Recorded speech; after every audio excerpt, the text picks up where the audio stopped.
What's happening, you beautiful savages? It's Tuesday, May the 27th. Happy belated Memorial Day. I'm here with Lee today. No guest, just a cappella. We're going to talk to you about the weekend and a couple other things that popped up. How was your weekend, Tarzan? Dude, it was pretty good. I have to be honest. I think, the worst movie I've ever seen. I know, you told me. Mission Impossible? Dude, it was so bad that it was... I'm not a negative person, and I went there. I haven't seen the last, 5 of them. But you know what? It's the IMAX. Let's have some fun. Tom Cruise, it was so bad that it's now funny. You ever watch, Rocky Horror Picture Show, where it's the worst movie ever, but people go and watch it? This one I might watch again just to see. His biggest stunt was running real fast for 5 minutes at a time. It was 3 times in the movie he just ran real fast with no shirt on. It was, and his face, he must be on so much HGH that it's coming out. His head is huge, and they didn't do him any favors because 95% of the movie is close up. Just everyone, not even just him. It's just everyone's face is floating around, and they didn't. I don't know if it's because it was a Scientology thing or if they didn't show anybody getting shot or beat up. No, they showed guns firing, not hitting anybody, and then he had one thing where he hit the dude with a hammer, and they panned away and just showed the woman's reaction to the people getting hit with a hammer. They didn't show no violence. It was 3 hours long. And the worst thing is you sat there like a fucking mook. Well, because after an hour, I'm tip-top Magoo. I'm out of here. Either go give mama a stabbing or go do a set of comedy or something like that. You wasted 2 hours of your life you'll never get back. And here's the beauty. You act surprised it's a bad movie. Every movie you go to the theaters is bad movie. You make the worst choices ever. I remember a couple of years ago, Bad Santa came out. God damn it. 20 years later, Bad Santa comes out. Bro, he wouldn't leave it alone. And he was trying to double date then. He was trying to be like White Lee, double date. It was with a Mexican comic that you know. It was about Johnny Who Rock. fucking double dates, okay? Like 2 fags. Let's go see it. And the kid canceled twice or something. Right there, you know. That's a sign from the universe. You're not going to go see that movie. Things have already down the toilet, not once, but twice. Does he go see Bad Santa? Oh, and he went all excited. First of all, the first Bad Santa was really good. The first one was really good. The first one was, so was fucking Analyze That. The first one was really good. Then I went and did the second one. Have you seen that? No. There's a reason, okay? At least you got to be honest with yourselves. They get you with the first envelope. And here's the sick thing. I didn't hear good stuff about The Accountant. Right. Oh, the second one? Yeah. Oh, no. It came and went. Yeah. Nobody said a fucking word about it. So in my mind, I know that the things I saw on TV were the best parts of the movie. Right. Whatever was in the trailer, the best parts of the movie. And I saw they were too goofy in the trailer. They hated each other in the first movie, and now they're working together, giggling with the FBI agent. I'm not buying it. Right. I'll wait to go see it on HBO. My point is, it's very seldom. Godfather 2 is a sequel that was fucking, as soon as Godfather 1 wrapped up, they were like, dog, we got an envelope, And if you ever watch that on Apple, that's how it went down. They decided at the premiere of Godfather 1 that they were going to. Really? That's how they did it? Yeah. It went, Well, but that's because, if with Jim Carrey decides to bring Dumb and Dumber back 80 years later, when he needed money, that sack of shit. But when it was hot, he wanted to do something else. And that gap, you're not bringing that magic back, Lee. Right. No, you're 100% not right. Bringing that magic back. Didn't they bring that White Show back? That was the greatest show of all time with the pedophile and fucking, Will Arnett and all those people, the comedic actors, and they brought it back a couple of years ago. And then the guy got fucking canceled, the old guy on that show that played the father. Do you mean the Connors? No. That's fucking Roseanne Barr. Right. So okay, no. I'm not sure who you're talking. I'm not sure which one you're talking about. The white people with Arnett. God damn it. Oh, yes. Arrested Development. Yes. There we go. They tried to bring it back with those goofy jokes, and their fan base shit themselves because they were like, what's going on? Yeah. You're not going to, and plus you got to give them $20 million apiece. Now you're in their fucking head. You got to do those remakes when they're in their head. You pay them a little bit of money, let them know they're going to be stars. But once you got them apart that long, and they all did ventures and they became kind of semi-famous on their own, Right. it's tough to put them back together. But anyway, back to Bad Movie Lee. You know what I'm saying? Why is it my fault? You just because said I that you were fucking- in the analyze whatever. Why is it? It's not just my fault. It's not that. I made a bad choice for rent money and cocaine. Okay, I'm not going to be shy about that. But you had your choice.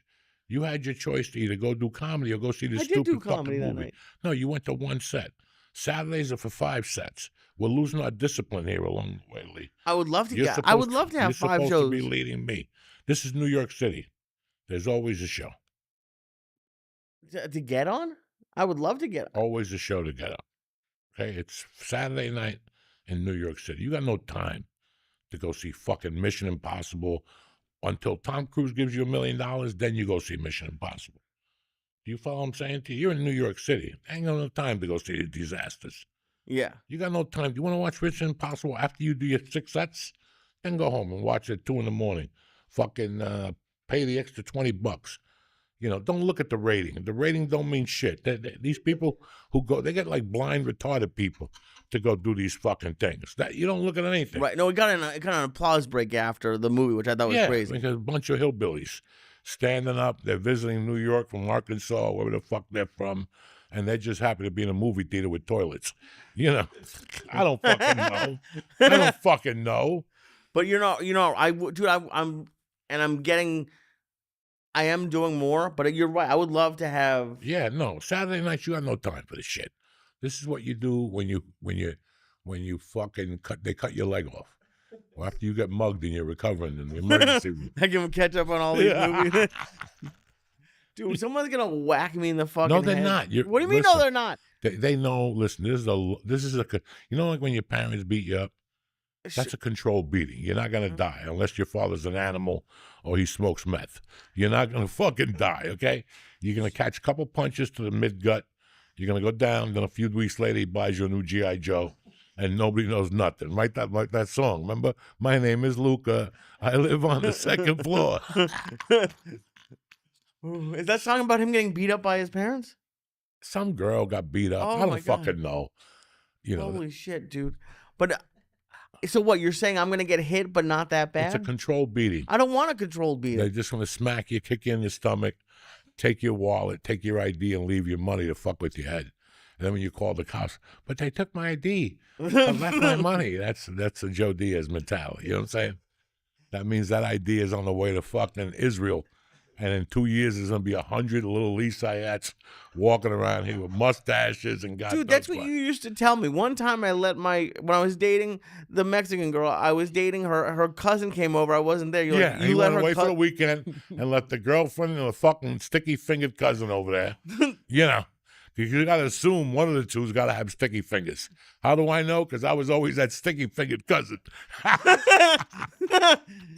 Yeah, but then Somebody's got to have sticky fingers. Oh. And that means while she's in the shower, somebody's rummaging into your stuff. You got to assume. That's the way people are. It's nature.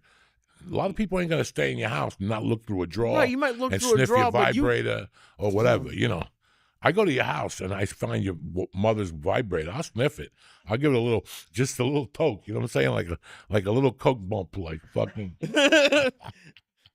What were vibrators like back then? Like, were they like? Did you have to like plug them into the wall? I don't fucking know. Do I look like a vibrator? Oh, I thought you ran into vibrators. No, before. I don't. This is a joke, Lee. Okay. It's a joke. You think I'm over here smoking vibrators on the weekend? Going on I think a you might have vibrator before. website? Oh my! But Now vibrators got to be high tech. Like they got everything: a sprinkler, an alarm. They'll feed you intravenously. Oh yeah. They stick acupuncture points in there while they're there.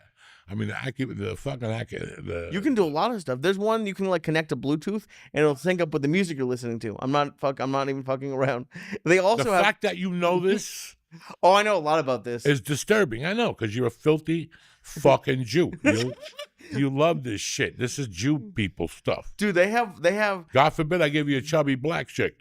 That's when you're real Where do you Jewish. think I found this out? I know that because once you guys get together with sisters and you lose your fucking mind, it's like a Diddy party. Get a Jew. I'm surprised there weren't more Jews at those Diddy parties. Oh, there were. That's why they don't want the list to come out.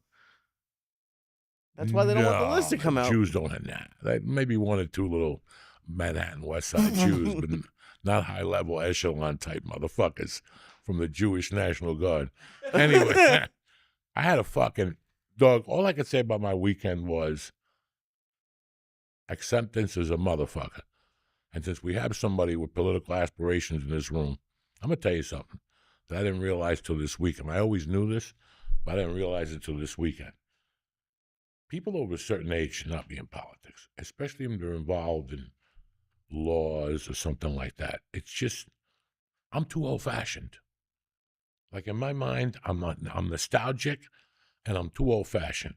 And if you have one of those, it's bad. If you had both of those, it's even worse. Like in the back of my mind, I left here. I don't know. I went and I got in trouble and I got into comedy and I got married and divorced and I went through 1,000 of my own problems. But I always held this area like a fucking sanctuary. This for me is like what, when you go to Israel and you go to that wall and leave a note.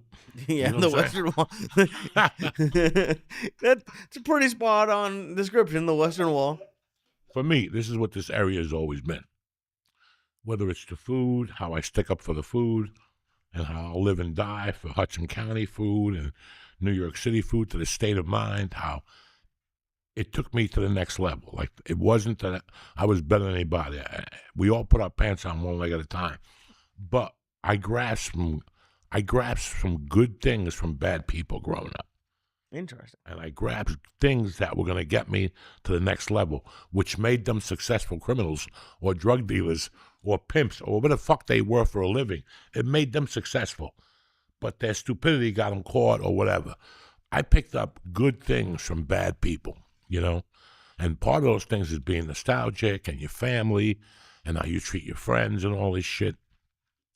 So I come back here after 35 years and I'm expecting the same. And I don't see it in New Jersey as much. I know that New Jersey changed, and I come on the podcast, and when I talk to my friends, I tell them how upset I am at times. But then this weekend, I did something that I want to do something different. My daughter's been into theater lately, fucking whatever the fuck you call it, when they sing. Yeah, Broadway, musicals. And when they sing and they fucking musicals. So she was talking about this play, and her and my wife were going to come on a Saturday, and I go, listen, I'm not sitting here alone on Saturday. Why don't we just get a hotel room and go into the city? We don't do shit. It's not like we go to Hawaii or I go on a yacht and make believe I'm DJ Khalid getting chased by a fucking dude. Showing, I'd like to see you pretend to be DJ Khalid. Showing people I eat salmon on a fucking jet. That's not my bag, dog. But I go, let me go over there and live how white people live for a weekend. And I got something up on the Upper West Side. Well, not really. And, I've always, I'm a Jersey dude, and I love Hudson County.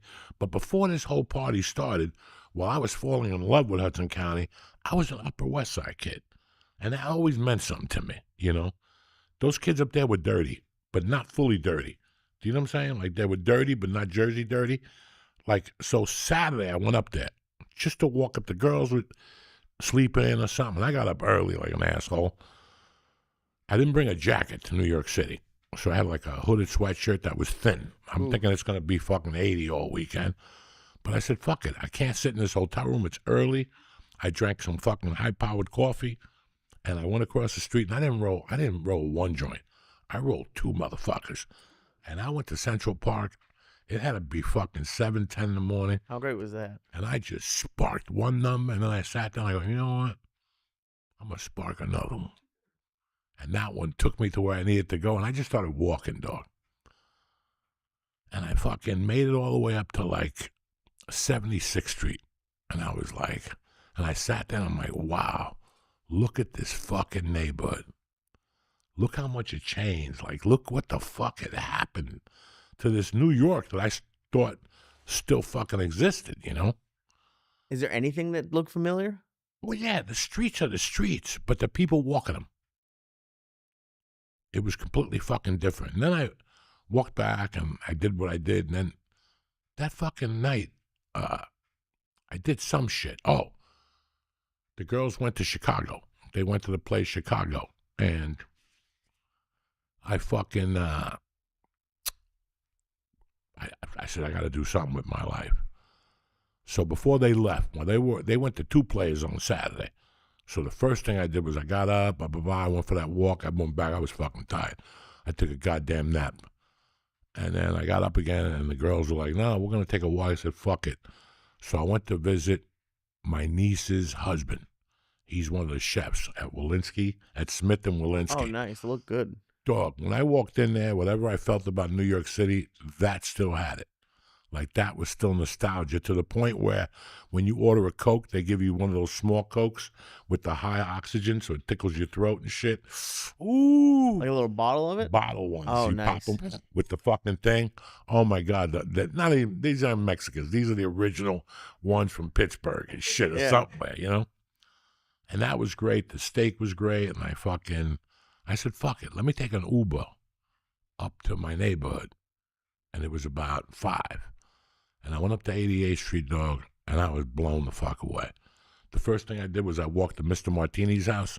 There was a guy, Mr. Martini, sucked my weenie. I used to torture him. You remembered where he lived? Yeah, because it's brownstones, you know, so I still remembered. Like, I didn't know if it was one or the other, but I remembered that his faced the park because he would run out this way. The other one faced Broadway. And that's when I started yelling, Mr. Martini, suck my weenie. But he didn't come out. I thought by now he had a nephew. That was my uncle, you know. Holy shit. Dude, And I your walked memory up to is the crazy. corner, and I walked up to my grammar school, and they're still redoing that. But the sad thing was they closed that horse ranch. Believe it or not, on 89th Street, between Amsterdam and Columbus, the stables. For like the ones that take you around the city? No, for fucking white people that go, we got so much money, we're just going to have a fucking horse in New York City. Are you serious? Yeah.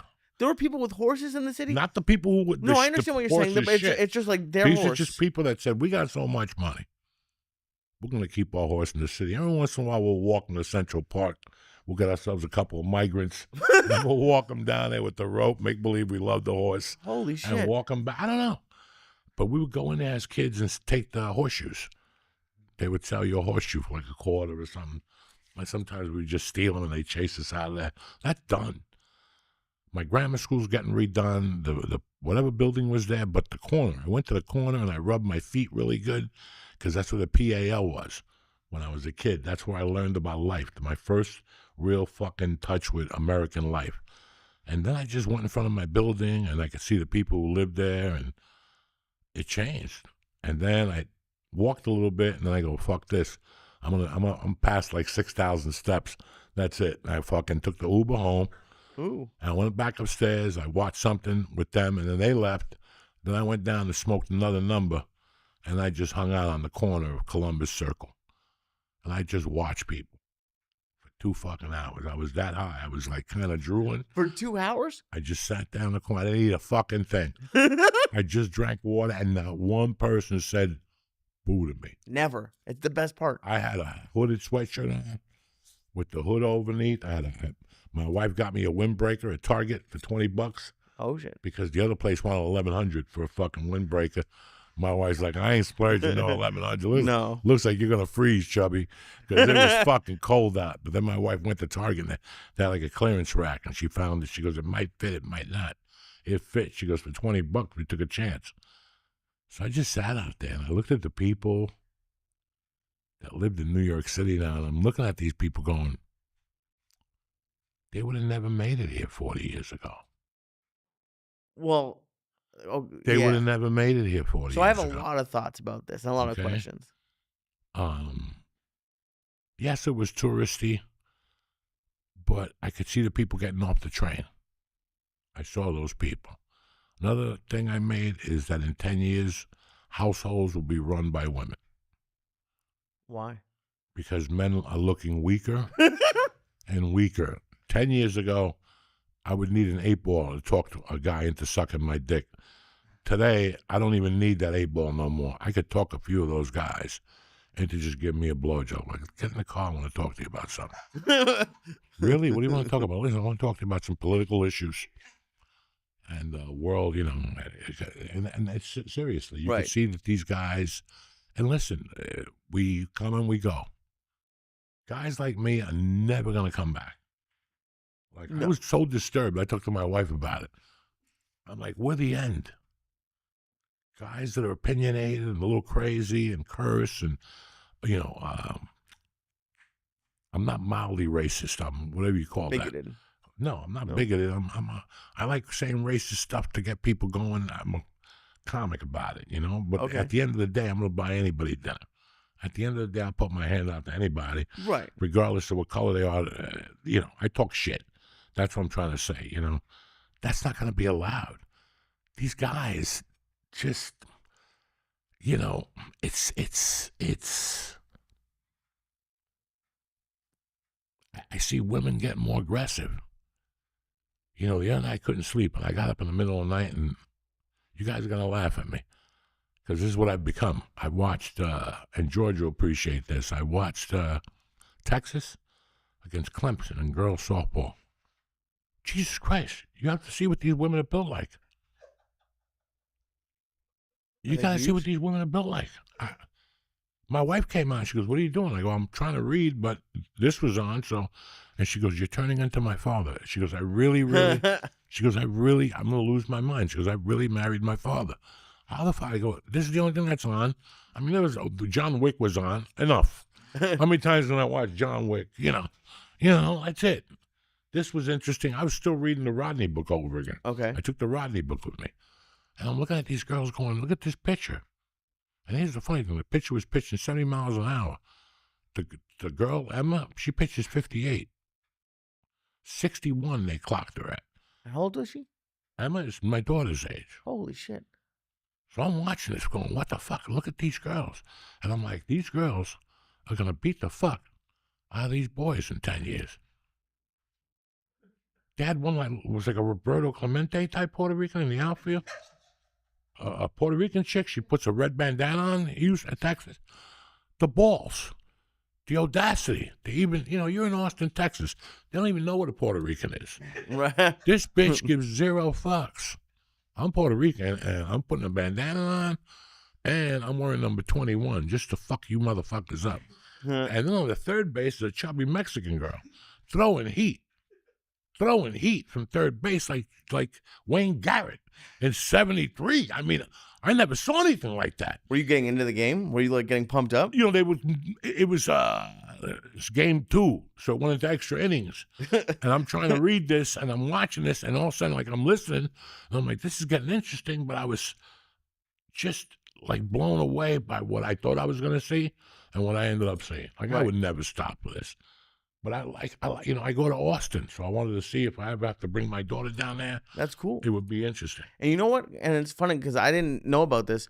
I watched one of those 30s for 30s this weekend about Reggie Miller versus the New York Knicks. It's like Tremendous. 15 years old, like the documentary, but it's Him about the yelling at- 95. Him yelling at Spike Lee? Yeah. Oh, dude, the whole 30 for 30s are fucking awesome. The best. But The best. the The thing, best. the reason it made me The think best. because I didn't know how badass Reggie Miller's sister was.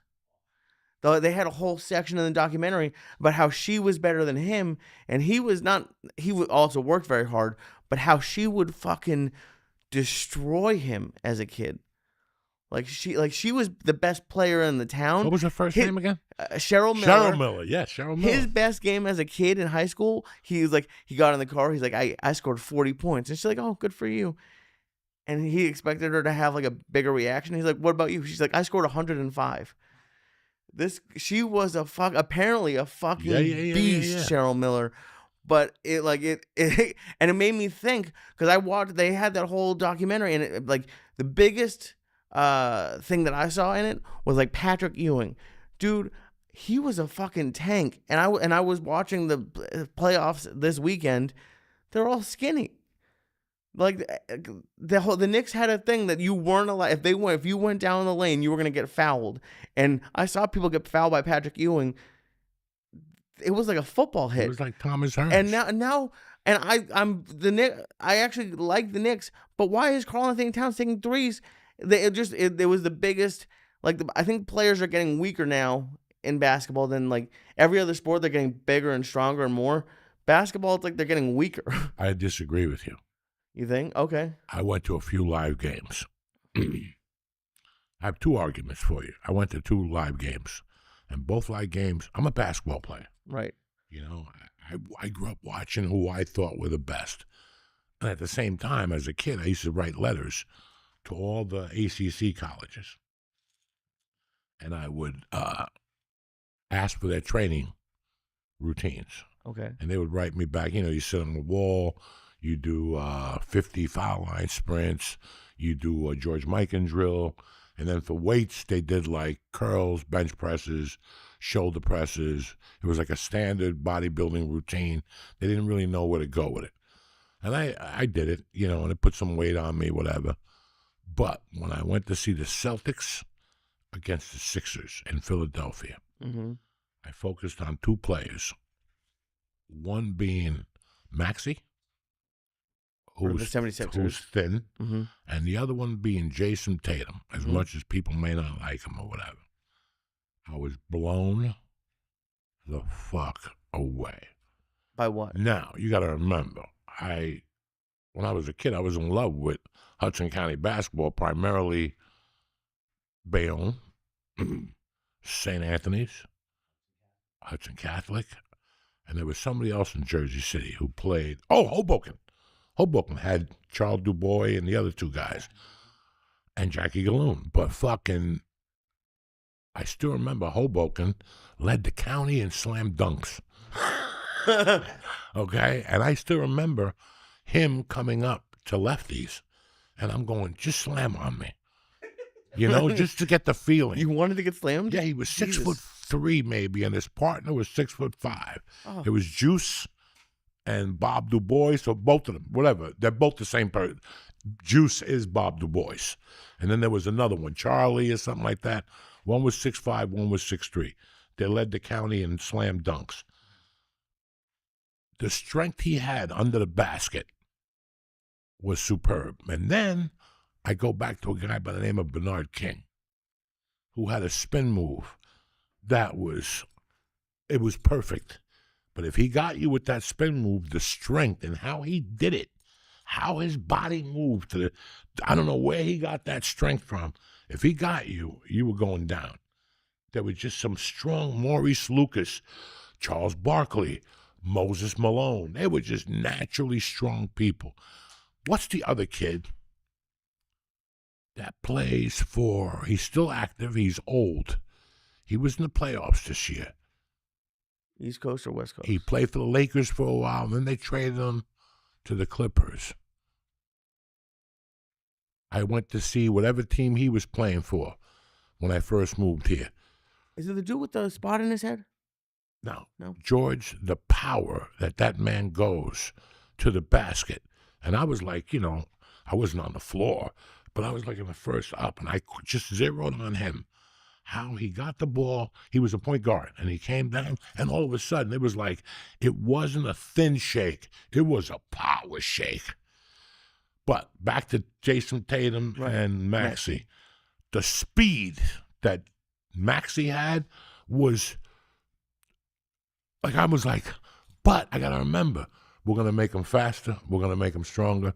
When they rebuilt the $6 Million Man, that was the beginning of it. We're going to make them faster, stronger. And that's what's happened in the last 40 years. Training techniques have gotten stronger. Right. People know how to train the body, how to recover faster.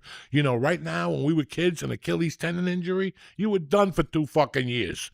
The fact that Aaron Rodgers came back after fucking 8 months is amazing. Oh, yeah. And that's PRP every day. That's cryotherapy. That's a Chinese chick rubbing your leg.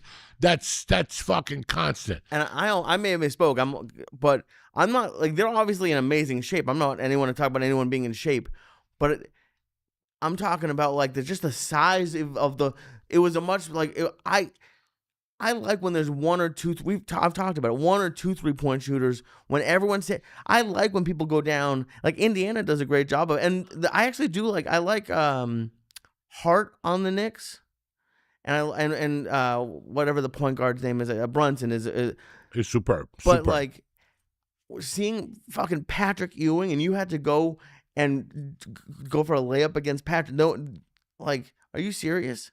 I would be afraid to run at Patrick and Ewing. You haven't even seen Moses Malone then. That was 6'11", 2 something, And he did not play. He never smiled. And they were throwing punches. These guys, look at Moses Malone. He just didn't smile. He went from high school right to the pros.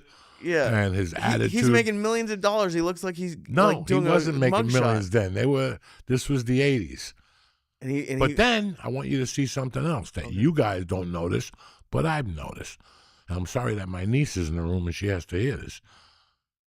Go get a Playboy from the 60s. Okay. Go get a Playboy from the 70s. Go look at women's bodies in the 70s and 60s and get back to me. Go back and watch the top movies of the 70s and look at the actress opposite the lead, whether it was Ally McGraw or the fucking girl, the Mailman Rang Twice with Jack Nicholson, whatever her name was. Take a look at those. What was her name? Jessica Lange. I'll give you 10 of them. They didn't need fake lips. They didn't need anything. Right. They just walked on a set and they were electrifying. You know, when you saw Ally McGraw in 1973 and he's smacking her, but she's got this innocent look and you're like, should I shoot McQueen in the head now or do I mind my business? Look how sexy Jessica Lange was. You can't put lips. She had no lips. Look at her. You know, this is a different beauty. But then I'm talking about when you look at naked women in the 70s and Playboy and the 60s, they were different. They were more voluptuous.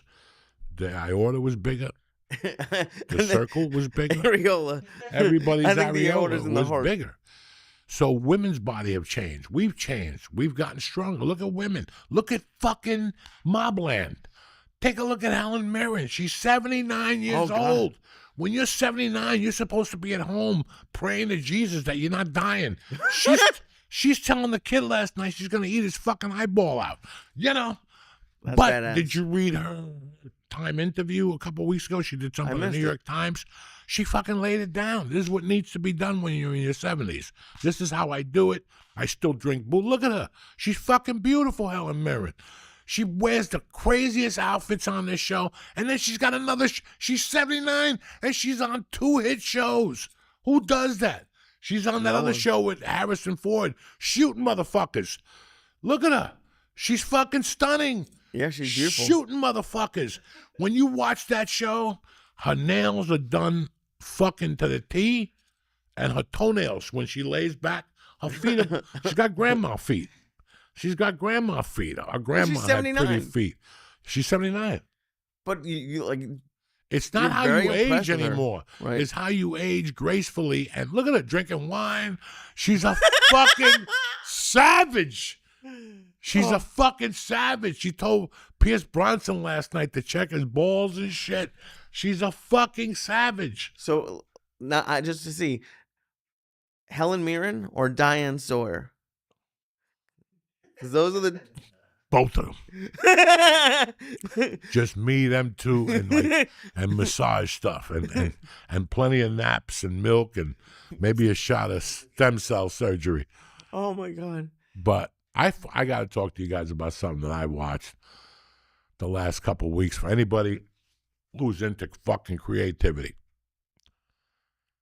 you know what? I got to go to the bathroom. Let's take a break, and then we'll come back and start this segment. All right? Okay. We'll be back in 2 minutes. We're going to talk to you about a few things.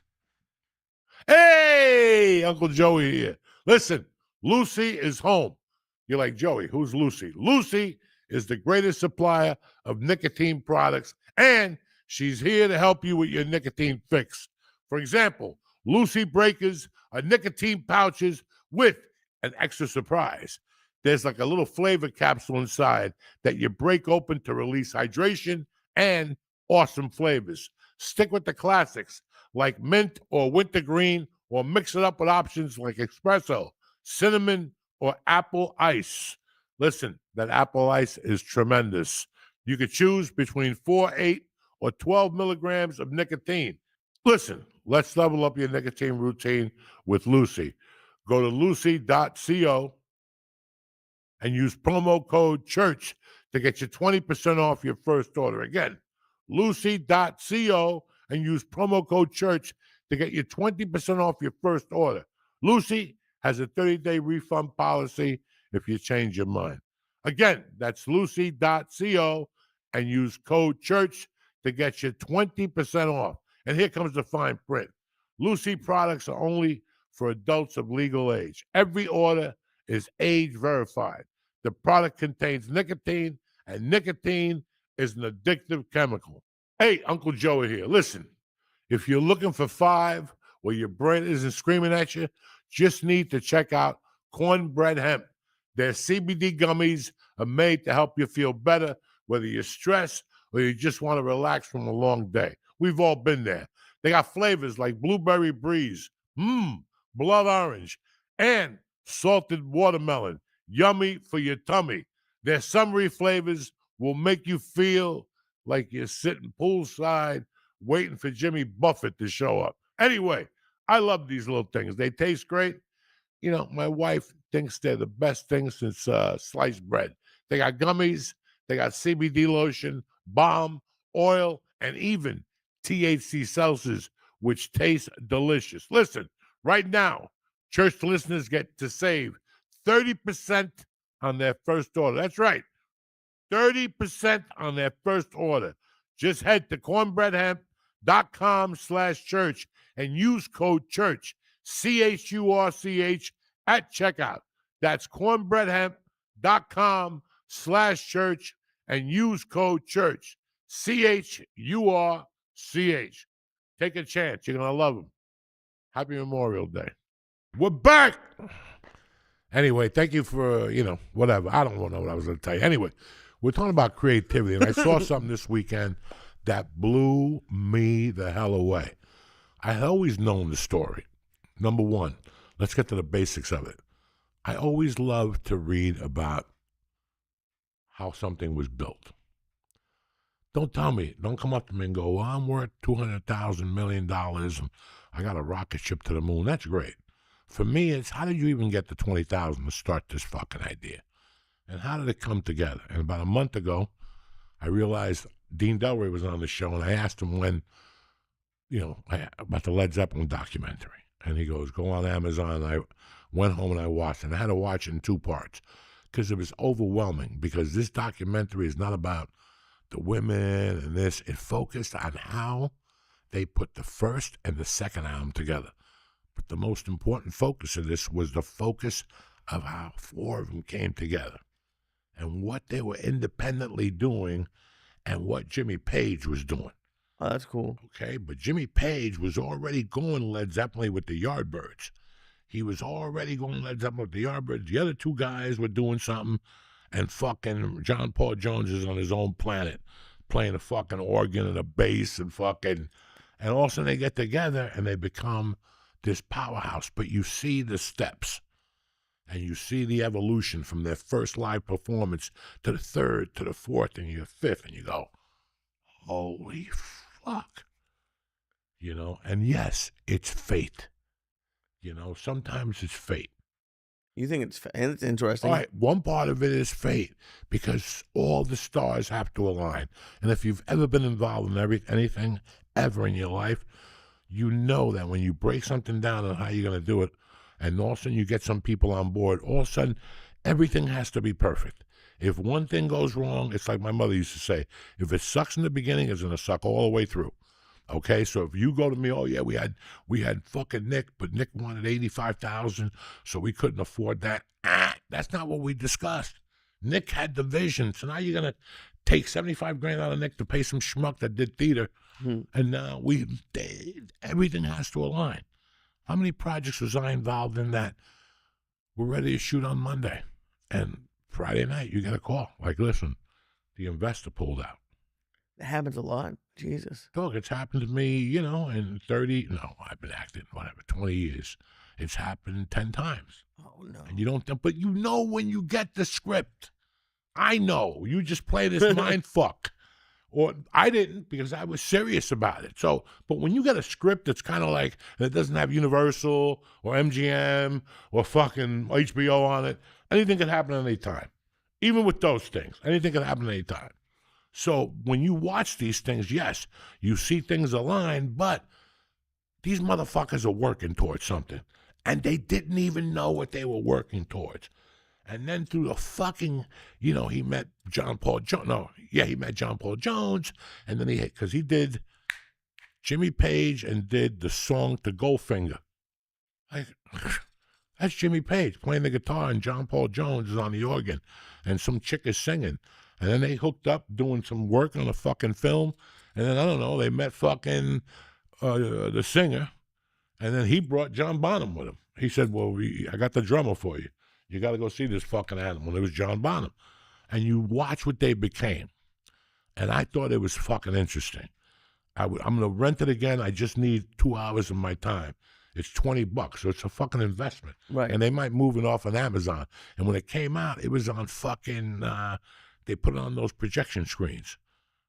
It came out on HD, on fucking, and all with the sound. Oh, cool. In the movie theaters? Yeah, it came out this shit. year. And it went right to, it was only like limited run, 2 weeks. That's cool. It sounds like the biography of like the band. That's really awesome. But it was really interesting how you're going for something without even knowing you're going for it. And then the other night I'm in the hotel. My wife's reading. The girls were doing, it's like 10:30 at night. And I knew it was last Monday night. I was going through the thing. Nothing was on TV. Me and my wife were like, what the fuck am I going to watch? And Pee-wee's Big Adventure was on. Now, that was a big year for me in 1985. I was leaving Jersey, but that winter, that whole pre-winter, I settled in a movie theater. That was my escape, to just go to movie theaters and watch as many movies as I could. George will tell you, I would go to double features. Oh, the best. I love movies. That's my fucking world, You smoke a joint, you go to a movie theater, eat some popcorn, nobody bothers you. Nobody bothers you, especially up in New York City, like those 181st Street movies. I would go to the movies by where you went once in a while, but that's not entertainment. Those are tame people. Right. You go. What you do is you go. In those days, like one day I would be bored and I go to the white movie theater on 44th Street, but the next day I come out of the bridge and I would go to 181st to the black movie theater and watch the exact same movie to see what the reactions were from two different audiences. Like if you went to a black movie theater to watch your movie, Friday night, you'd be on the floor laughing because black people don't tolerate that shit. It's like black people don't like magicians. You ever see a magician, you will not see a black person because they got to say shit. They got to say shit.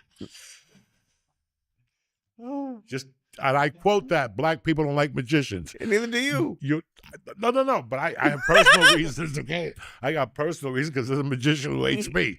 But black people generally, if you see a magician, you'll never see a black person with his family going, whoopee. Wow, how did he do that? They'll be like, what the fuck? I see that motherfucking pigeon. My grandfather invented that magic trick and shit. So, anyway.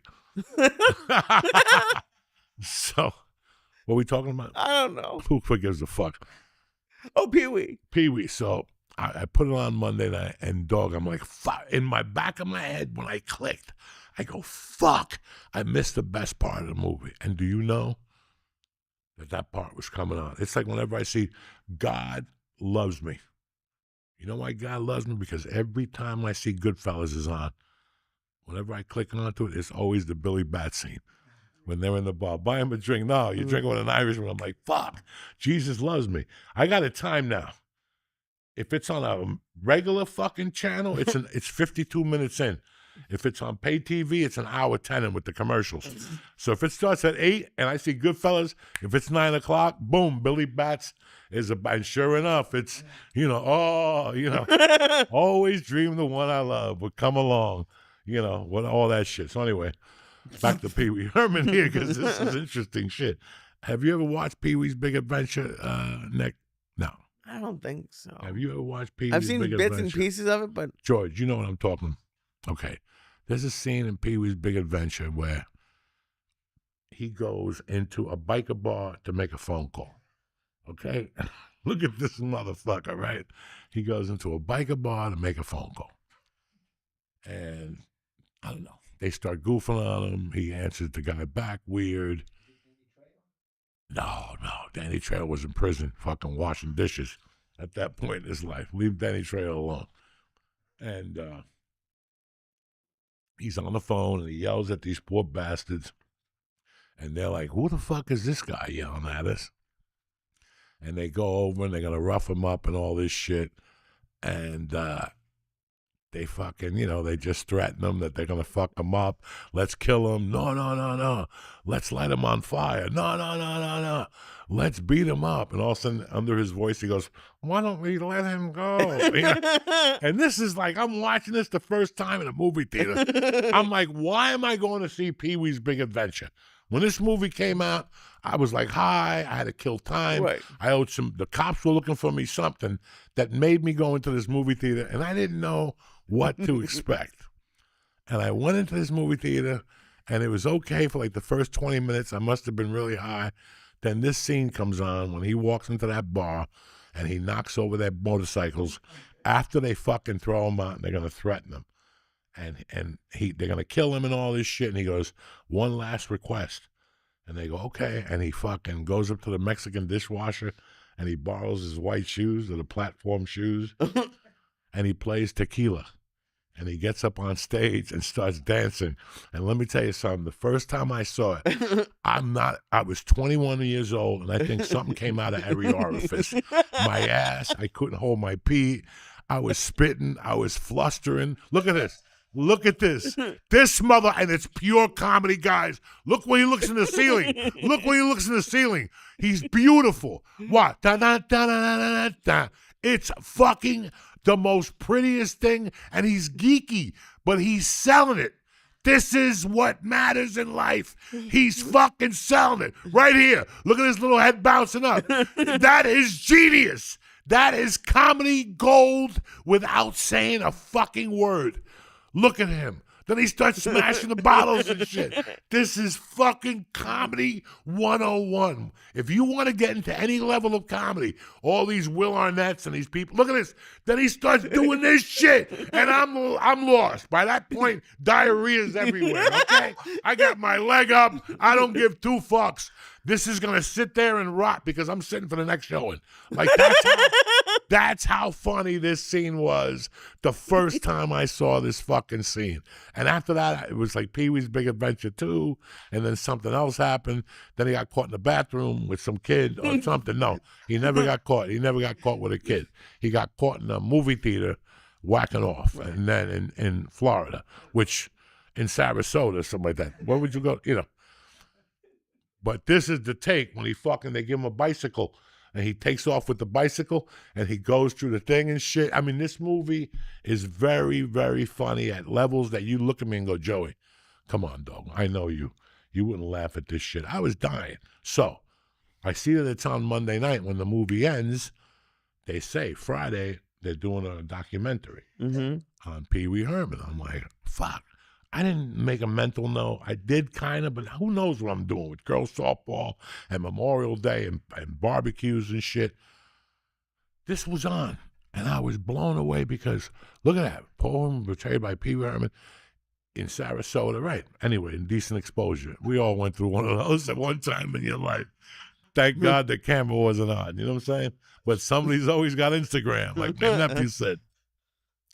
I'm watching this shit, and I got tears coming out of my eyes because everything I want to hear.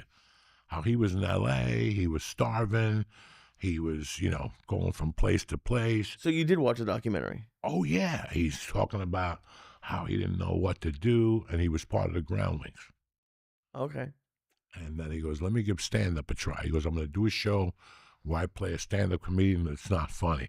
And, dog, he went up there and fucking murdered with little animals and shit. I was dying, okay?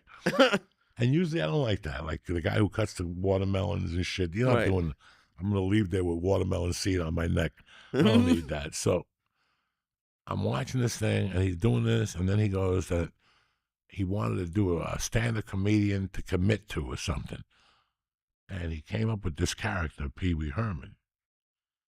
And the people loved it, and then he just lived Pee Wee Herman. Like he dove into it. And he became Pee Wee Herman. And this is interesting, George, because I don't remember this, but you will. And we were talking about this a couple of weeks ago with Nick also, how Pee Wee Herman started, and then he put Pee Wee's Show House together. before the Saturday morning show, he put a little fucking act, and they laughed at him. They said, okay, do it on a Sunday at midnight. Remember we discussed about that? Yeah. And he goes, I didn't care. This was my only shot, and I was going to do it. And he fucking, Phil Hartman was his writing partner at Groundlings. Just brilliant shit. And 2 other guys, now they put this together. The mailman, Wild Bill, and this, and they put characters, and the show started at midnight, and people were yelling and all this fucking, and he's coming out there, but he committed to character with that little fucking suit on. Lee, come out of your coma. I'm watching. Come on, Lee. Planet the Bombardier. Lee's over there looking at that picture like it's Israel. He's like, fucking, what is this? Gaza's catching up with me. Anyway. He fucking they just break down the levels of what, and it's never, guys, like you see things on TV and you're like, man, I'm not even going to act because I'll never get famous like he will. It's not about being famous. It's about fucking committing to something and going, you know what? Either I'm going, what's that expression? Either I'm going big or I'm going home. And when you watch somebody break it down to you, and he goes, I got sick and tired of my career being in other people's hands. He just broke it down to the level that it was the same thing I felt. Me and Terry were like, Terry, do you remember when I used to bother you to show me what to do on the computer? Like, I didn't know. She's the one that got my MySpace for me, and I didn't know how to do a message or how to put a picture up or my resume. You got to put your comedy resume online. I'm fucked. Right. I would get to audition. We never got it. I thought I sent it. I never sent it. I never sent anything. I didn't even know how to send. Well, dude, that's why I was just listening, because I know I've heard of Pee Wee Herman, but it was a little bit like I wasn't the right age. So like I'm blown away that it sounds like there was like a lot of he was really good at it. I just assumed it was like a stupid. And he started at That's like a serious thing. He started at the Groundlings. Right. And then it got so big, they moved it to the Roxy. Oh, shit. Okay? This is what I'm saying. It's like Kill Tony. Whether you love him or you don't like him or whatever, Red Band, I got a problem with how they pick the contestant. Listen, you're missing the fucking patois of this. So what? They don't have you on. Now go create your own fucking thing. What would you do different? If you were Kill Tony, what would you fucking do differently? Instead of sitting there and criticizing him, okay, since you know everything, what would you put your life to? What would make you pack up your bags, tell your mom to sell your car, move to LA because you're that fucking committed to something? And that's what you see with this motherfucker. But then you start seeing the growth. How he went to the Roxy, then he went somewhere else. And then HBO showed up and gave him, in the old days, what was that? They had that show. To get on that show, it was like stand-up something. No, this was a different series they had. Something pop-up, stand-up. They had like a stand-up series once a month. On what channel? HBO, when everything was HBO. Like when you hit HBO, that's when you were fucking successful. And I forget the name of the fucking show. Is it Comedy Half Hour? Something like that. And they gave him one of those, and he fucking blew up. And then he got the movie deal. And it was Phil Hartman and him and somebody else were writing the movie deal. And they were writing this idea, and it just didn't have it. But one day, Paul Rubens was sitting there, Pee-wee, and looking on the lot and going, where the fuck do people get these bikes? Everybody's going around on bikes, and it's the truth. When you're on a studio set, you're walking, you're fucking 90 degrees, and there's these people blowing by on a bike.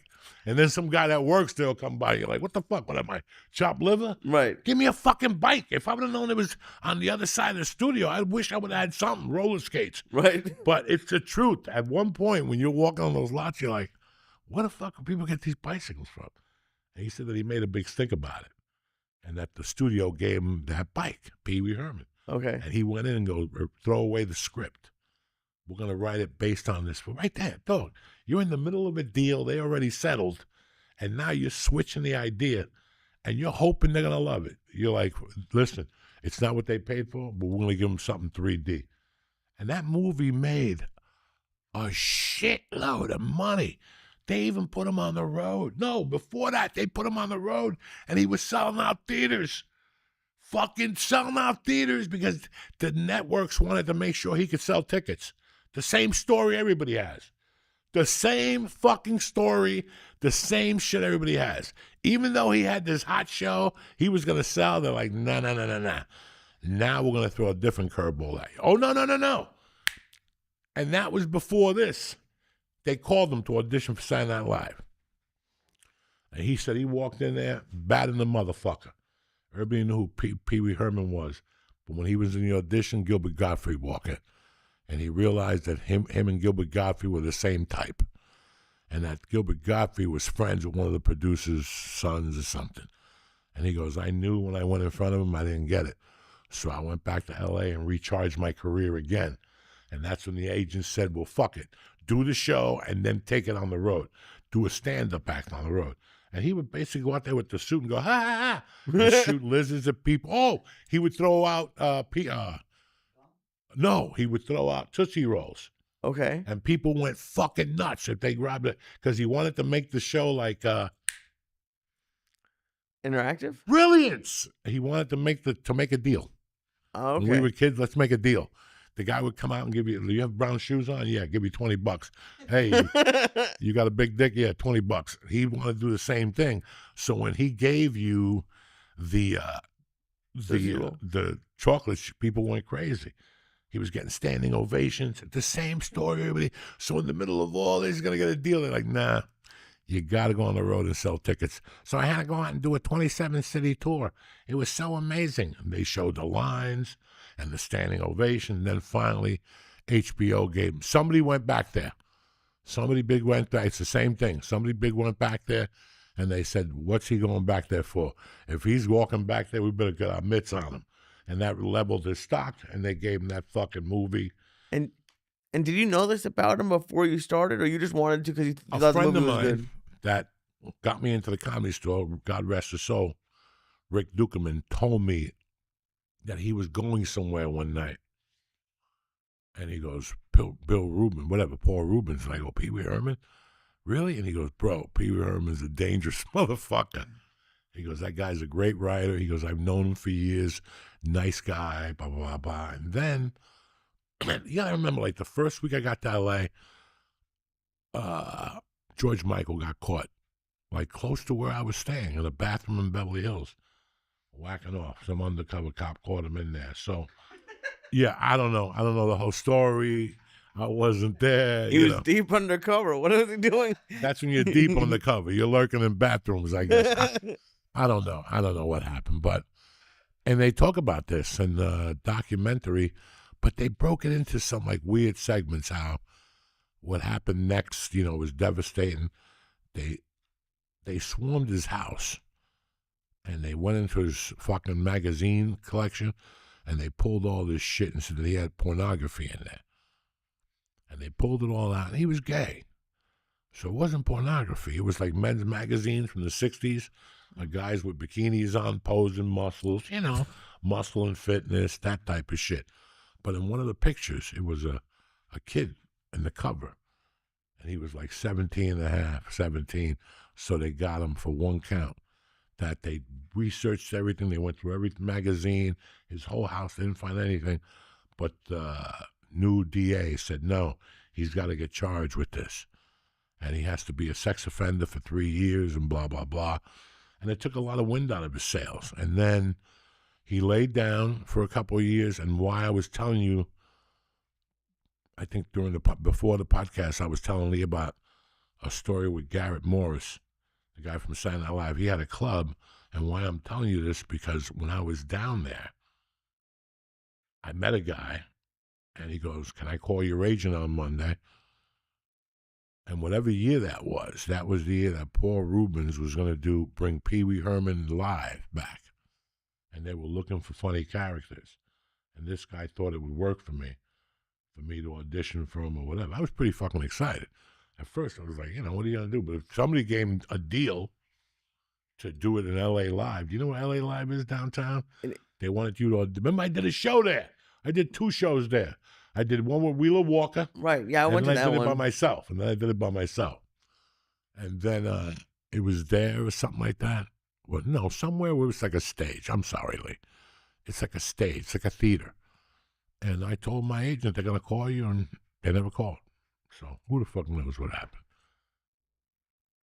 And that's my Pee Wee Herman story. But I like that, Lee. And it makes me think about, you know, writing jokes with George in the back of a bedroom where there's no air conditioner. And George just threw the fan out the window.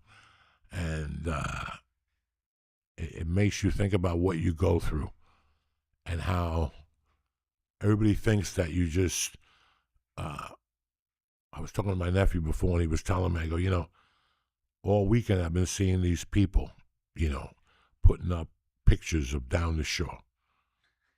And not one of them, I grew up down the shore. Again, I left for 40 years and came back. But before that, about 10 years ago, I saw a picture of the shore before Sophia, whatever the hurricane was, Katrina, Hurricane Sandy. Before Hurricane Sandy, somebody showed me a picture of the beach, and I was like, there were people on top of people. That's not how I remembered it, but that's what my problem is. That's why I can never be a politician. And that's why I don't believe like Nancy Pelosi and all those old people, like that old dude with the long face and the glasses. I don't like, bro, don't guy talk to me. Bro, you're 80 years old. You're still listening to doo-wop music. You're out. You're out. If I play Biggie Smalls, the second album, you have a heart attack. Like, you know, I know that guy. What's the matter, Lee? Snap out of it. I'm watching you. You're getting sleepy. Look at Lee. I'm doing good, This is why, you know, this is why this happened again. He leaves here, and he goes back to the minor leagues. Then he comes home to Pop on Monday, and he gets smacked around.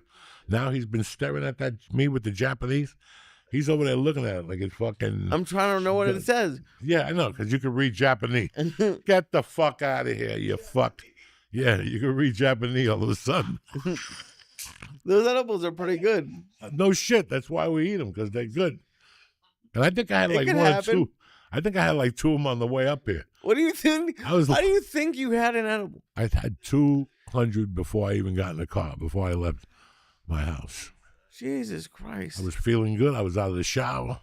I had done Is a that little the workout. reason take an edible? I was out of the shower. My wife made some chicken cutlets, not really chicken cutlets, chicken breast on the grill with arugula, with hot peppers and a little mozzarella cheese. It all melts together and you burn it. She stole the idea from a restaurant around the corner that had it. Wow. But they gave you too much. You know when people give you too much bread? It was a pizza dough bread. That pizza bread that people think is cute. They also got the best Italian tuna in the business. That's how I started eating Italian tuna, because I would get the sandwich there, but I go, I don't want bread. I just need a little with tuna. I just need a little slice of white bread, something thin, you know what I'm saying? Right. To sustain the tuna. So you made that with a chicken sandwich? Huh? Your wife made a chicken sandwich? No, I didn't eat the bread, you fuck. You I just didn't eat the had bread the at all? chicken bread. Bam! You know what I'm saying? Why eat the fucking bread? Because it's delicious. It's like tonight, I had 8 pieces of meat, right, but 1 with bread. So you balance out. I got my protein, but then the bread balances out everything. Then on the way out, I get my pickle and I get the vegetable. You know what I'm saying? You do, especially with drinking water. Especially with stuff like this, you do have to like decide what you want to eat more of. Because like if let's say you had 2 or 3 buns, you wouldn't be able to eat that much. Wait a second. Before we discuss eating, I got to What? talk to you guys about the review about this fucking Smith & Wazinski. Okay. So I know my appetite has dwindled. Again, ever since I became a softball dad, everything's going downhill, okay? Now my appetite, I'm down to 2 fucking meals, guys. No, what are you knuckling me for? I live on the East Coast. I want to be a fat fuck. You know what I'm saying? I want to be able to go eat Cuban food after we do the podcast. I thought it was a good thing. So, what are we talking about? With Smith and Walensky. Oh, so I went to Smith & Walensky. I only ate breakfast, and it was a light breakfast. A big number for breakfast, but 2 of the skinniest eggs I ever saw in my life. You know, again, I'm used to going to this hotel, no names. Somebody always pays for it when I go down to Texas. And you go there, and you get the breakfast special. They give you 2 eggs on 1 fucking plate. Okay? And the egg yolks look like aortas from the 70s. What are those things again? Areolas from the 70s. They just don't give you 2 pieces of bacon. They give you a dish covered with bacon. I love that. And they give you a basket with bread with all the different breads. All of them. Multi, rye, fucking granola, and fucking white. Toasted with a jar of melted butter on the side. They give you a protein powder milkshake with like a smoothie, protein smoothie with chia seeds in it. You feel them in your teeth the whole time. You know what I'm saying? And then they give you fresh squeezed orange juice, and they bang you out with some coffee. They leave the pot with extra sweetener. That's how you live it up in those. That's a good breakfast. Who would take? You think Uncle Joey would take in a bum breakfast here? Well, it sounds And like a you little cup went of to fruit one. to boot. And if I smoked and came up and had the room service, I'd make them send me some fucking oatmeal. Ooh. Boom. And after that, you go down, smoke, and you come back up. Pray to God there's a Law and Order on. One of those ones you've seen 20 times where the guy stabs the cop, but not really. You know what I'm saying? That's a good one. That's always a good one. So, but then what happened with this breakfast? It was skinny. It was light. It was like for an AIDS victim. Somebody didn't want a big breakfast. You know what I'm saying? Oh, that sucks. But then you went to Smith and Walensky? And then I held down. I went to Smith and Walensky, and I walked into that motherfucker. Like I said, I want to give a shout out to my nephew, Joe Lopez. I called my niece, and she goes, he's working. I said, I'm going over there. Foof. I took an Uber, talked to an Indian dude that was interesting. He gave me a tremendous ear beat, and I have no idea what he was saying. But he was funny. He was funny. I work 6 hours. Boom, boom, boom, boom, boom. I go home. Boom, boom, boom. He was making noises. I'm like, all right. At least, I don't know how to do that shut off. Some rude people, you could shut the driver up. Like, there's right when you order an Uber. On there's some a Ubers switch. you get that. Somebody asked me once. I couldn't see it. They're like, you want to talk to the guy? You know, talk about what? And he goes, there's a switch. You could tell the guy to shut the fuck up. No, I'm not rude. You know what I'm saying? I was like, oh. What happens? He gets a gun to his head and he can't say run. I go, that's the dumbest thing in the world. I want to talk to the guy. He ain't going to talk to you anyway. He don't know how to talk English to you. So what we talking about? So I took an Uber down there and I smoked before I went in there. And then I smoked some reefer before I went in there. I went up to the bar. I was the only man at the bar. There were some people on the tables. I had an Irish bartender. How you doing? Very polite gentleman, fucking dressed, boom. Everything was tight on this motherfucker. You know what I'm saying?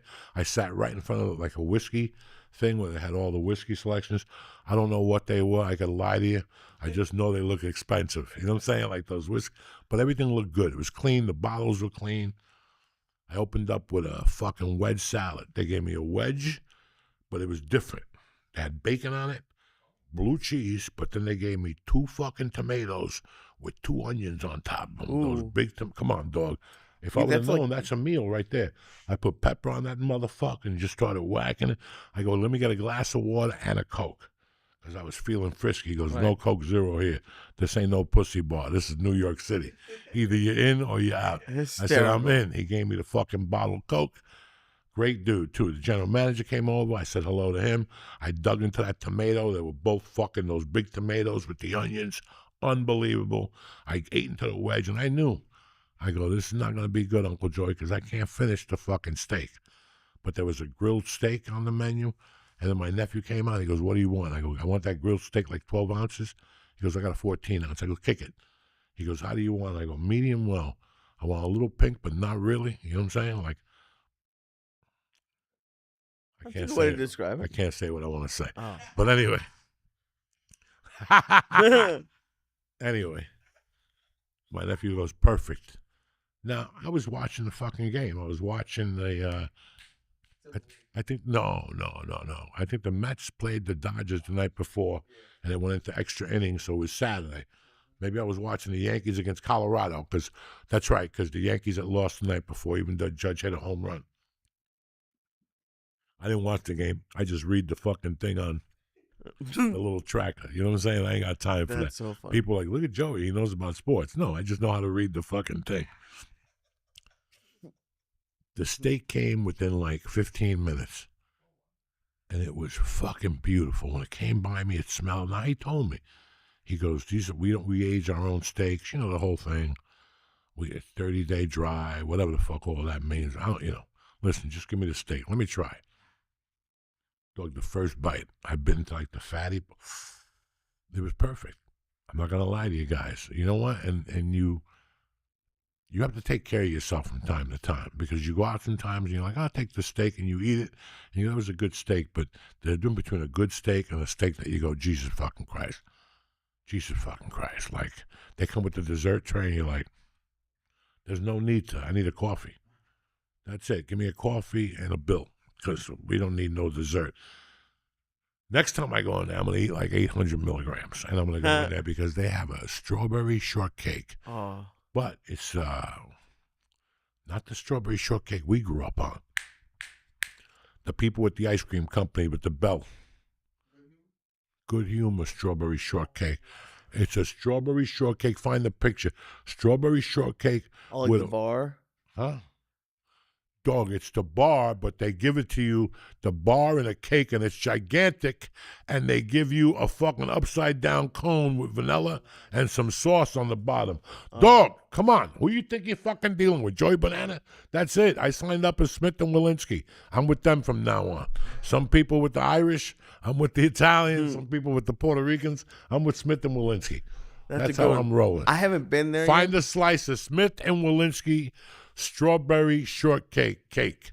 You fucking Lee, forget about it. Your Ozempic, it's over. Even the Ozempic will tap out.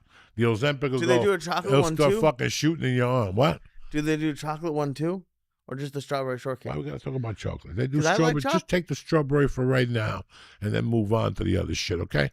But no, what I wanted to talk to you about besides strawberry fucking shortcake was that I was talking about this a few episodes ago.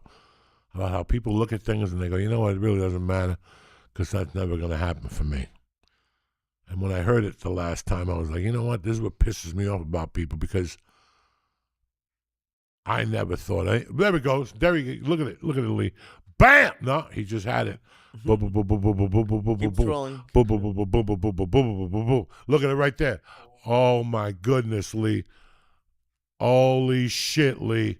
Look at that baby girl. How many fucking milligrams would you take? Lee, you would go in there and eat that right off the street. You wouldn't even eat the entree. I know, Lee. Lee would go in there, you know what, I'm really, really hungry. Well, I was going to ask if you were going to do I'll that. take a Coke, Pepsi. There's exactly what Lee would order. You know what, I'm not really hungry. I'm going to have a Diet Coke, and I'm just going to have the strawberry shortcake cake because I'm not really hungry, and I'm going to diet.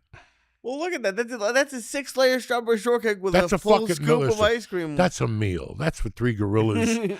But the shame was at one time I could sink that and give it back and go, you know what? I'm debating another one. When I was 3 fucking whatever, when I was 400 pounds, Yeah. I would fucking eat 2 of those things. Easy. After the fucking 19-ounce steak, bread, clam chowder, the bread bowl, mashed potatoes, and not a vegetable around. No, dude, that looks like something like you order one and you eat like half and you're like, let's order another one. Yeah. Like that looks so good. I love eating in New York. Cause like it sounds like the service was really good. Everything like, was very good. how, Everything was very even good. looking at the salad, how were the vegetables? Did they look nice? Fresh. Like, The dude, tomato was fucking and they didn't give me, everybody else has been giving me red onion. They gave me a white onion to really flip. I know George is like, I wouldn't eat that shit anyway. But George knows what I'm talking about. That's awesome, dude. But you know, Lee, honest to God, like, you hear all this shit. Listen, yes, there's a lot of stand-ups, and there's a lot of people in their house right now playing the guitar.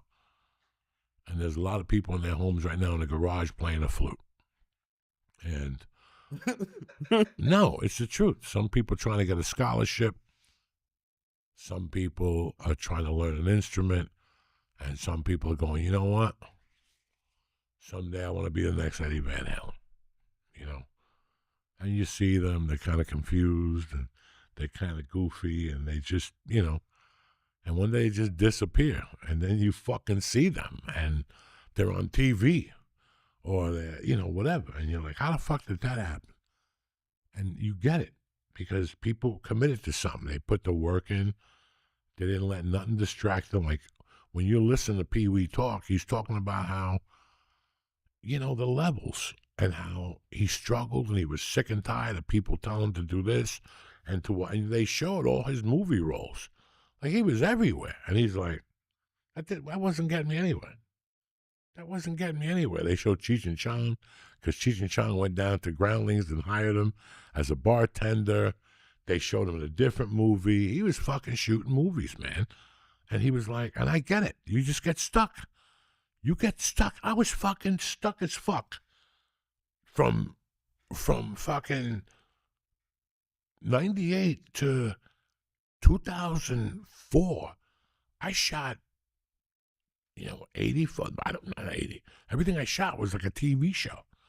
And I was getting co-stars. I was always that guy that said, hey, what are you doing in here? Or I would get shot in the beginning of the show and shit like that. And then I got lucky with Spider-Man. Like, I got really lucky. I thought it was just an ordinary scene. I didn't know it was going to fucking, I just got lucky. And then out of that role, I got the longest shot, which allowed me to play longer in a movie. That was like a relief for me because I was like, finally, I didn't get shot in the beginning of the movie. Right. I break my leg at the end and they cut me out and shit, but at least I'm in the fucking movie. So for me, it was great. So I get it now. One day you wake up and go, for how much longer am I going to be a fucking co-star? How much longer? What do I need to do to get me out? Right. And he bit into that. And I respect that type of shit. I really do. I just saw what he did and then seeing what Led Zeppelin did, how it all came together. That's what's interesting to me, not when you're on a plane and you're smoking dope and doing drugs, Those are the stories that have always fucking let me know, you know what? We got a chance of doing this shit. We got a fucking chance of doing this shit. Right. It's so because there's so many of them now, especially since podcasts have been going on. Like we've followed careers of people from all levels. Like some of them started as headliners and are now doing arenas, and then some people were doing podcasts as features and are now doing, are now headlining across the. And it's just cool. Like that's actually what it is. It sounds like what we were talking about at the beginning. That movie that you watched. Like you can follow a lot of comedians' careers, like the history of it through podcasts now. Like it's like eventually going to be a bunch of documentaries about people. Just think, like name a comedian, then you can have a decade of their weekly career updates. It is the same, but it's not the same, Lee. It is the same, but it's not the same. If you think I could have gone through that struggle, what did I tell you when we first started the show? Quote me, what I told you when we first started the show and I said 6 a.m. Tell them at home without me saying a word to you. What was the first thing I said to you? You wanted to do it at 6 a.m. to get to them first with something. I told you that if I was still doing coke. Oh, it would never would have worked. It never would have worked. 4 weeks in, I would have called him and said he would have been there in the studio. Where's Joey Diaz at? And here I am in Hollywood at the Comedy Store in some hotel room with a chick. Yeah. So for me, podcasting showed up when it did. Right. Do you follow me? If it would have showed up 5 years earlier, it would have never happened. Right. No. There's no way I would have spoke about my drug problem at the time because I thought it would have ended my career. But at the same time, it would have, looking back, if the podcast would have came in 2005 and I showed them how low I was and then quit in 2007 and stuck to it, I'd be Dr. Phil. Yeah. I'd be Dr. Phil right now, if you think about it. Oh, my God.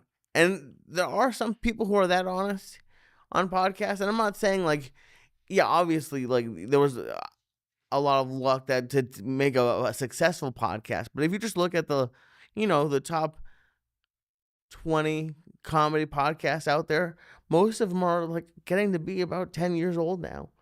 And, like, you have, and to say career update was, like, just a minor part of what you have.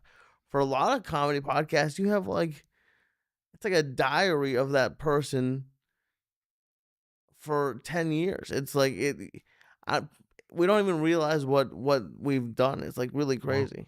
I'll tell you who has a diary on this podcast, and you'll never think about it. That's my daughter. Yeah, dude. Because when we started the podcast, we started in her bedroom. And She within wasn't 2 around. months, my wife's like, I'm pregnant. You guys got to get the fuck out of here. I mean, we got a 2-bedroom. Like when we moved, it was Thanksgiving of 2009. We go, you know what? Let's get the fuck out of here. Everything was changing in Hollywood. Fucking, when you got up at night, like when we moved to Hollywood, you'd hear, you know, you'd hear a gunshot every 3 weeks or something. No. By 2004, it was boom, boom, boom. And we were surrounded. We were right in the middle of Hollywood, and all these rooftop bars were opening up. Plus these everything went outside. So you go pee at 3 a.m. Oh my God! If my window was open, you walked in the bathroom, and it would just fucking boom, boom. It's a small bathroom. So I was down there. So we were like, we gotta get the fuck out of here. I'll never forget my wife calling me, going, listen, we just lived in a place for fucking 9 years, and we barely made $800 a month rent. The only place I found is 1 bedroom for $1,200, but I found a place on a street called Compton by a horse stable or something for $1,350. She goes, Joey, if we get this, it's going to be a big commitment. Think about it for 2 days. What do you want to do? And I'm like, you know what? I got to put my big boy pants on. I can't snort coke. By that time, I was 2 or 3 years clean already. I was 3 years clean. I'm like, let's put our big boy pants on. And we got a 2-bedroom because at the time, I didn't know what was going to happen. I didn't know if your older daughter was going to come out to California and play softball. I didn't know if Mike Ronnie's daughter was thinking of going to USC or some shit. Lisa Messina's I had like 4 moms were calling me going, hey, I'm going to talk to you about something. My daughter just got accepted to UC Berkeley. How far is that from you? I don't fucking know. It's in Berkeley. I don't know. So I got the extra bedroom thinking somebody was going to move in.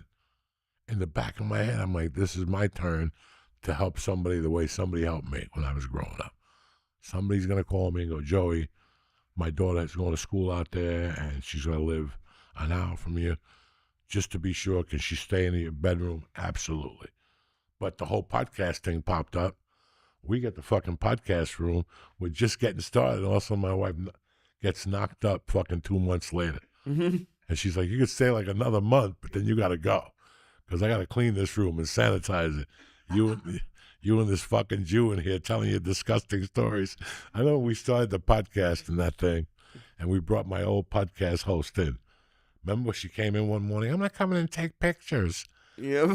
And she came in, and the content we were talking about on that podcast and the content we were talking about now in that my daughter's future bedroom was 2 different worlds. That poor lady, when it got up, she called me later. She goes, that was very interesting. I go, fuck yeah. That's what a podcast is. A motherfucker throwing his fucking heart out, letting people know that I fucked up. What do you want from me? You want me to sit in my bedrooms with the fucking curtains drawn? I got to get out of here. I made a mistake, so what? And that's the same thing Pee Wee Herman did. He didn't make a mistake. They nailed him. And then once you come out in Hollywood, like, listen, I could tell somebody that, hey, Lee plays with 4-year-old boys. Jesus Christ.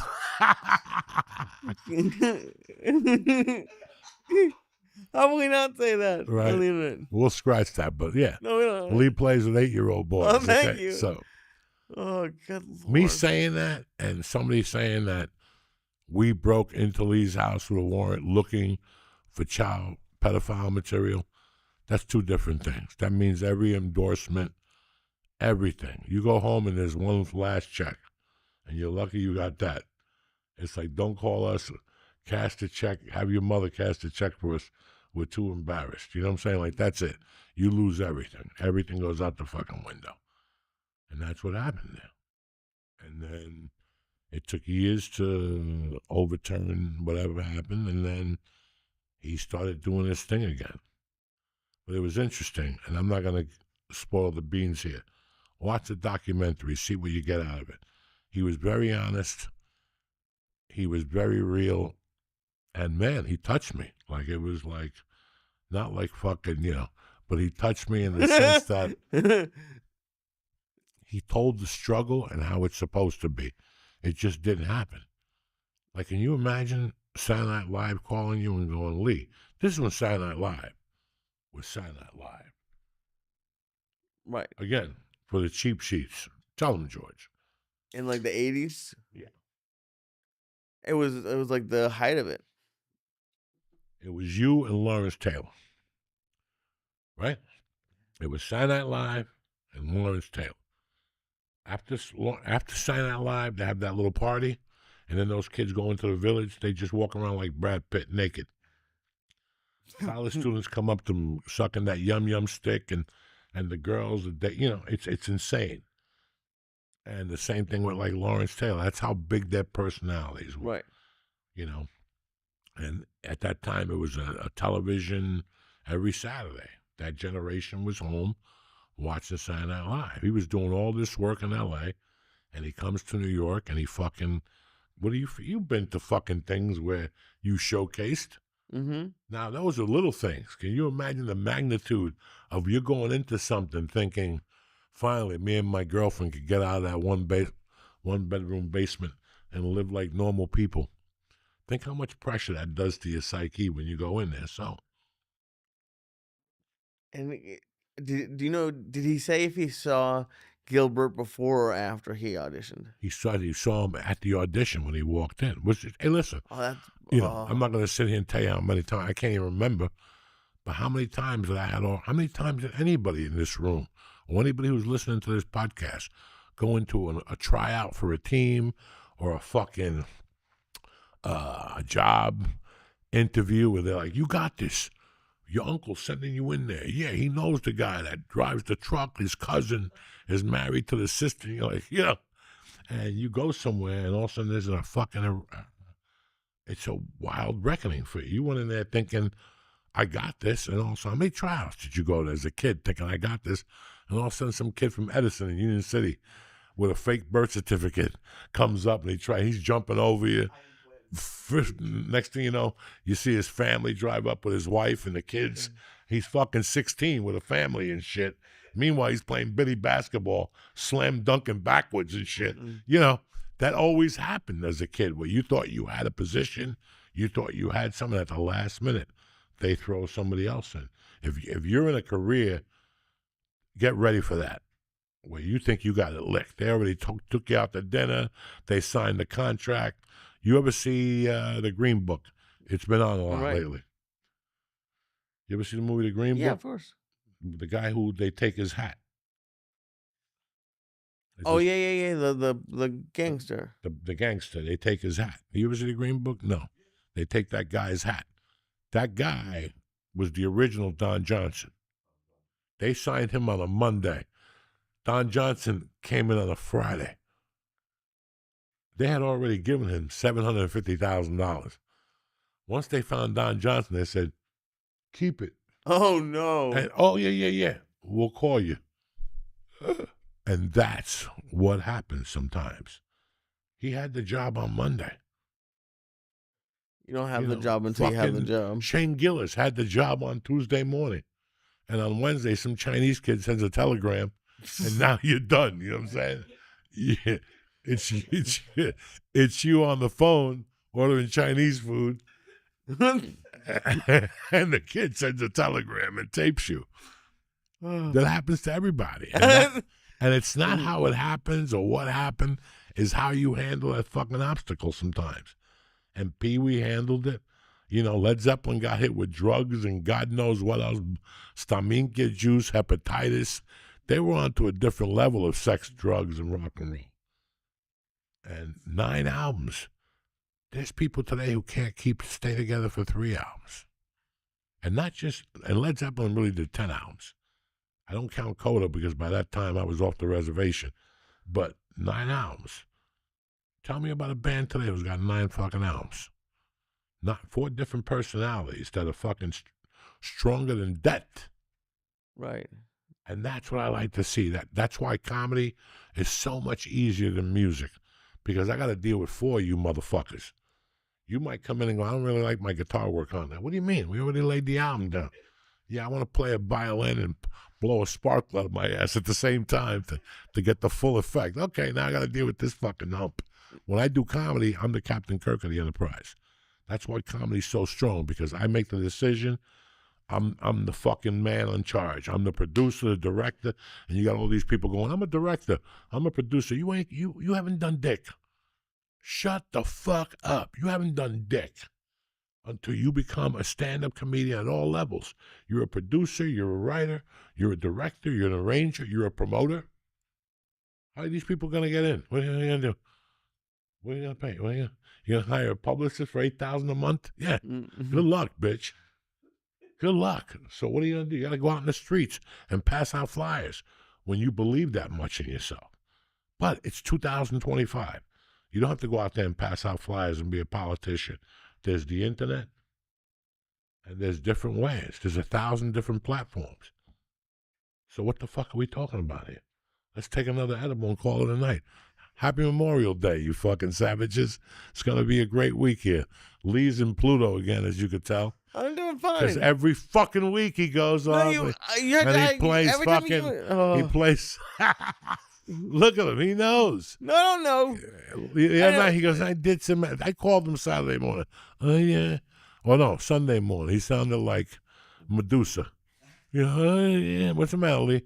Oh, we did some edibles and went to see Mission Impossible. How many milligrams did you do, Lee? 50. No, I didn't. I did not do 50. I did. I think 200. No, you did not. But not the ABXs. Not. You did that other Tamiki. No. You didn't do no ABXs. And the sad thing is, you have ABXs. I can't walk around with ABXs. Do you understand me, ladies and gentlemen? Don't just think I ride them for no reason. You can't just say, here's a guy that goes 200 ABXs. He goes to a dispensary in New York where it's a bunch of kids. You ever see those kids? It's like the kids who wait in line for pizza and they're smoking a vapor pen and one takes 3 hits. You're crazy. Oh, my God. Oh, my God, you took 3 hits. It's going to happen to you. You know? What are you talking about? I just ate a cockroach before I got here. You know what I'm saying? Like, no. When you're out of here, you got to train. I can't Uber everywhere. I can't Uber everywhere. Listen, if I took 200 of ABX, I'm not walking anywhere. You're going to a fucking movie theater. Okay? It's an Uber to the movie theater, up the fucking escalator to your chair. 6-block walk.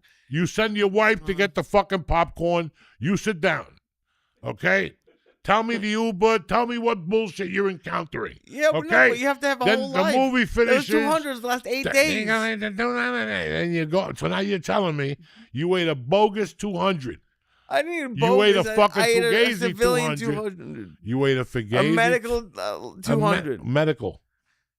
What medical? What doctor gave it to you? Let me see the doctor's name. I can find it. You bought it to some guy on the west side. Again, some guy eats 5 milligrams and he had to go to therapy.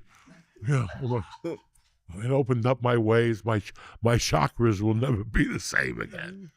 No, you got to fight. You want to, listen, you got to sharpen metal with metal. And this is why you go through this every Monday, this breakdown. I'm not going through. Who's going through a breakdown? I'm doing fine. I do get really fucked up. Caught you staring at the Japanese thing 4 fucking times. You thought Godzilla was over my shoulder. I had to look over like, what the fuck is going on with this dunce? Listen, you never know when he's going to pop up. And he was petrified. Look at that Godzilla. I'm like, and now I just caught you nodding. You were sleeping before. I was not sleeping. You were doing something. I saw drool on your beard. Oh, I don't know, ladies and gentlemen. This is why you people get mad at me, but you don't know what I live with. Then he shows up here Monday, he's got 100 milligrams at the house. Yeah, but dude, I can't take those every day. They're very good. They're too good. But then you can't come here and be like, you know. What am I doing? I'm not foaming at the mouth. You're foaming at the mouth. No, you're I'm like not. That. You're foaming. You're like one of those autistic kids in Jersey. You're all fucked up. I am in Jersey. It's like I'm at a hot dog stand in North Jersey here with that kid with the whistle. I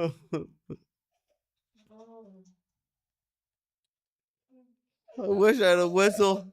I would blow that whistle all the goddamn You're time. fucking 40 years old with a Mickey Mouse shirt on. No, what the fuck is that shit? Lose the fucking, no more fucking First of all, insignias. it's no Mickey. It's What the Buc-ee's. fuck? What is that shit? It's Buc-ee's. All my Texas people will shout Bucky out. who? What?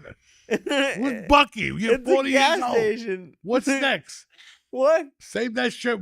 Take that shirt with your orange sneakers and fucking just put them in the Austin thing. And you can be like Bert Kreischer.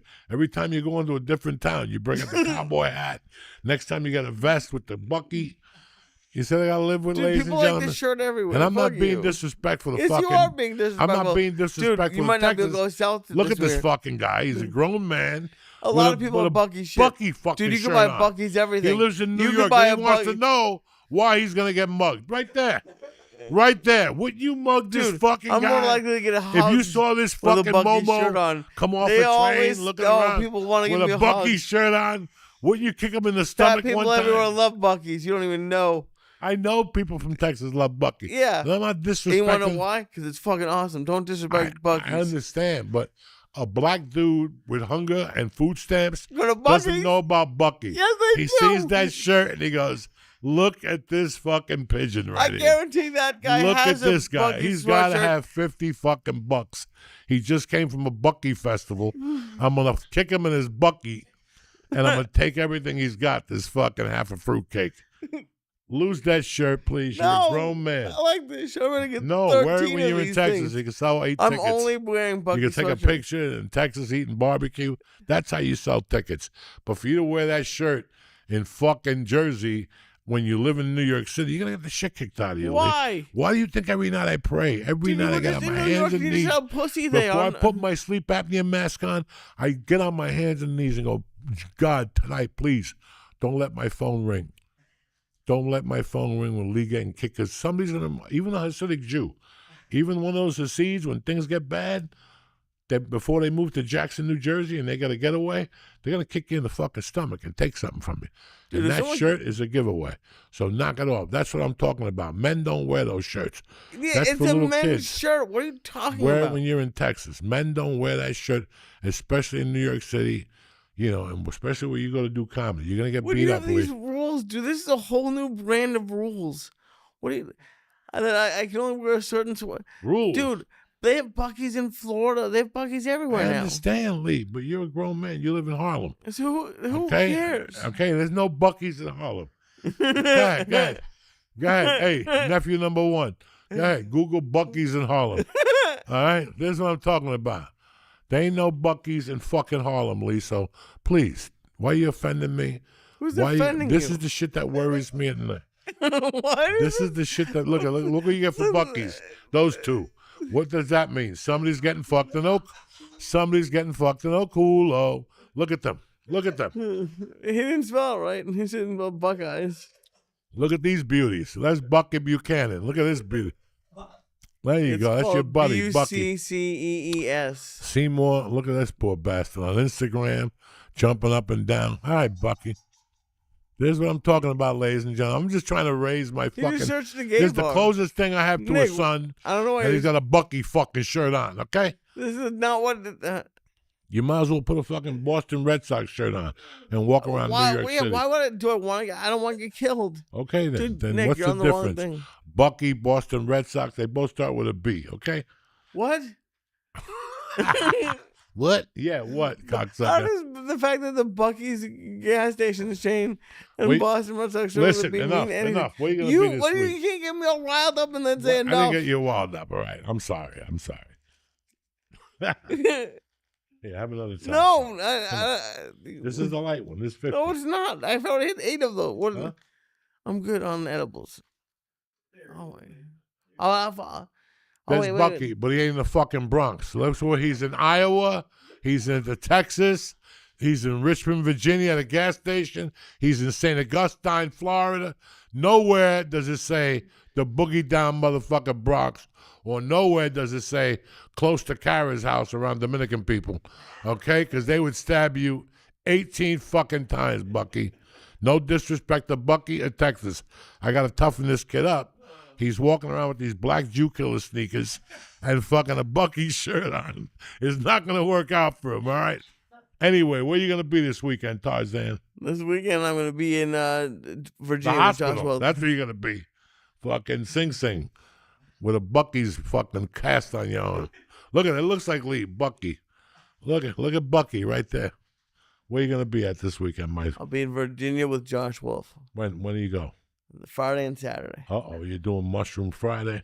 Sure, He's absolutely. gonna give them those hemophiliac mushrooms. Absolutely. Yeah, eat them with honey because they're not bad. But by the time you get in the back next week, the shipment is on the way. You understand me? And this ain't coming from California. I got a migrant with a backpack bringing me a bag on ice. You love those. These are good. Did I tell you that thing in my ear? So last week I went, the doctor again says to me, tremendous story. He goes, Joey, I don't really want to do surgery. I want this thing to fall out on its own. He goes, I ordered this special stuff. It's like a cement. It's going to lock in your ear, and then we'll go at it a different direction. He puts it on. I don't look at it. He puts a Band-Aid on. I fucking take the Band-Aid off. It's this big white thing on my ear, right? And I'm like, oh. About day one, you know me, I love my showers. For 2 days, everything was beautiful. I went and I did whatever the fuck, and I shot home and I go, I can't leave the house like this. Let me wash one more time. I took a shower and I had the shampoo in my head. I look at the floor and I go, holy shit, my fungi toenail fell off by itself. Wait. Did you just see him, ladies and gentlemen? He was all zomboed up. Did you see him? Anyway. Which one fell off? The fungi one, the right one. I started looking for the blood, but there was no blood. I looked closer. Wait a second. My fungi toenail is still on. It was the fucking stitch from my ear. It looked like a fungi toenail. It just fell off, and there was just a little root in there. So anyway, nothing happened, all right? Just letting you people know what's going on with my ear. If you even give a Frenchman's fuck. I don't at this point. So where you going to be? Richmond, Virginia? Richmond and Virginia Beach. And Friday and Saturday. What about Thursday? Where you at? I'm at Fear City Comedy Club at 8 o'clock. Where's that? Lower East Side. Okay, there you go. Tell the people that. They want to see you. What about Wednesday night? Wednesday, I don't have anything right now. Where's Fear City Comedy Club? On the Lower East Side. It's a fun club. I do mics there a lot. And then this show's on 8 o'clock Thursday night. There you go. You have it. Me, I got Dick this weekend. Next weekend, next something. What are the dates, dog? The dojo? Next Thursday, June. Yeah, I'm at the dojo on the 5th. No. It's the 27th, the Thursday the 27th, and then 2 Thursdays before that. So there's one Thursday and then me. The 12th. June 12th, I'm at the dojo along with the dates on the 27th. Pre-warm-up for fucking NJ Pack. So everybody gets their shit together. Awesome. Nah, this is NJ. This is whatever. It's $30. We'll get a fucking Rat Pack down there. And that's it. I love you, cocksuckers. Thank you for watching. Hope you watched the documentary. Hope you watched Led Zeppelin. And hope you see what the fuck I'm talking about. And hopefully this guy will start training again like a soldier. You know what I'm saying? I love you guys. Stay black. Have a great week.